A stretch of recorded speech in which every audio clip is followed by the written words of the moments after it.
You cannot improve your art if you only keep practicing. तो तुमने बहुत से वीडियोस में लोगों को ऐसा कहते सुना होगा कि just keep practicing and you will start improving, but it's not that simple. अगर तुम्हें एक्चुअल में इम्प्रूव करना है तो तुम्हें प्रैक्टिस कैसे करी जाती है वो सीखना पड़ेगा। तो आज का वीडियो लास्ट तक देखना, क्योंकि मैं अपने 3 साल से भी ज्यादा आर्ट के एक्सपीरियंस से तुम्हें बताने वाला हूँ 6 ऐसे फेजेस जिससे तुम्हारा आर्ट तो इम्प्रूव होगा ही और तुम्हें ये भी पता चलेगा कि एक्चुअल में प्रैक्टिस की कैसे जाती है। एंड इसमें से 4th एंड 6th फेज तो मोस्ट इम्पोर्टेंट है।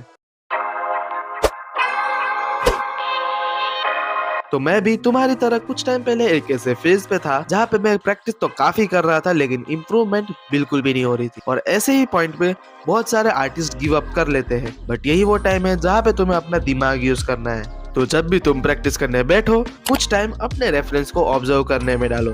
और ऑब्जर्व का मतलब है सिर्फ बैठे बैठे देखो मत, उसे एनालाइज करो and ask yourself a question. Ask Why does this reference look like this? ये रेफरेंस ऐसा क्यों दिख रहा है? मैं इसकी बॉडी के लिए कौन सा शेप यूज कर सकता? मैं इसकी बॉडी के लिए सर्कल यूज करूं या फिर रेक्टेंगल, ट्रायंगल यूज करूं या फिर तीनों मिक्स? और हमारा सेकंड फेज भी इसी के ऊपर है, अंडरस्टैंड शेप्स। तो बिगिनर्स शेप्स को काफी हल्के में लेते हैं और उसे स्किप कर देते हैं, बट उन्हें ये नहीं पता वो अपनी जर्नी का one of the most important part skip कर रहे हैं। इस वर्ल्ड में जितनी भी चीज है उन्हें शेप्स में ब्रेक डाउन किया जा सकता है and trust me, it will help a lot understanding proportions. And सबसे अच्छा, शेप्स किसी भी चीज को पर्सपेक्टिव में ड्रॉ करने में बहुत ज्यादा हेल्प करेगा। मैं भी पहले बिना कोई शेप समझे बिना ऐसे ही ड्राइंग करता था, बट कुछ टाइम बाद मुझे पता चला कि मुझे शेप्स सीखने पड़ेंगे इम्प्रूव करने के लिए। बट शेप्स मतलब सिर्फ नॉर्मल शेप्स नहीं, 3D शेप्स। एंड हमारा फेज 3 भी इसी से कनेक्टेड है एंड वो है थिंक इन 3D। तो तुम रेफरेंस को ऑब्जर्व कर रहे हो एंड शेप्स भी यूज कर रहे हो, बट फिर भी तुम्हारी ड्राइंग फ्लैट क्यों दिखती है? Because you are not doing it in 3D। सबसे पहले तो शेप्स को ही तुम्हें 3D फॉर्म में ड्रॉ करना सीखना होगा, और अगर नहीं करोगे तो फ्लैट शेप्स के साथ तुम्हारी ड्राइंग कुछ ऐसी दिखेगी। दैट्स व्हाई हम 3D शेप्स को यूज करते हैं, जिससे ऐसी 2D ड्राइंग्स में भी थोड़ा रियलिज्म आ जाता है। एंड ऑब्वियसली तुम पहली बार में तो प्रो नहीं बनोगे, इसमें तुम्हें टाइम और प्रैक्टिस देना पड़ेगा। एंड अगेन प्रैक्टिस मतलब ब्लाइंडली हाथ नहीं चलाना है। Stop aiming for perfection. तो ऑलमोस्ट 70 to 80% बिगिनर्स अपने जर्नी में यही मिस्टेक करते हैं कि वो परफेक्शन के पीछे भागते हैं। उनको हमेशा परफेक्ट बनना होता है, बट एक सच बताऊं, even pros don't think they are perfect. Let's take an example from Kohei Horikoshi, creator of my hero academia.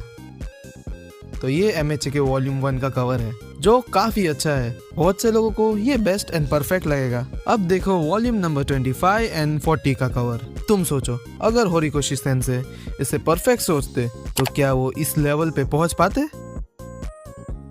सो हमारा नेक्स्ट फेज है break skill into pieces. Imagine तुम्हारी मम्मी तुम्हें 100 काम एक साथ दे दे। ये बिल्कुल इम्पॉसिबल जैसा लगता है ना?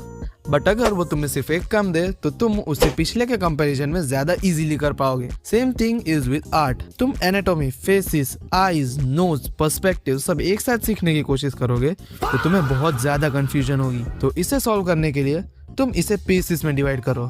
लाइक पहले आईज, फिर नोज, फिर माउथ, एक्सेट्रा एक्सेट्रा। जब तुम इस चीज में थोड़े से इम्प्रूव हो जाओ तो दूसरी चीज पे जंप करो, और यही साइकिल तुम्हें फॉलो करनी है। अगर सारी चीज कवर हो गई है तो पहले से रिपीट करो।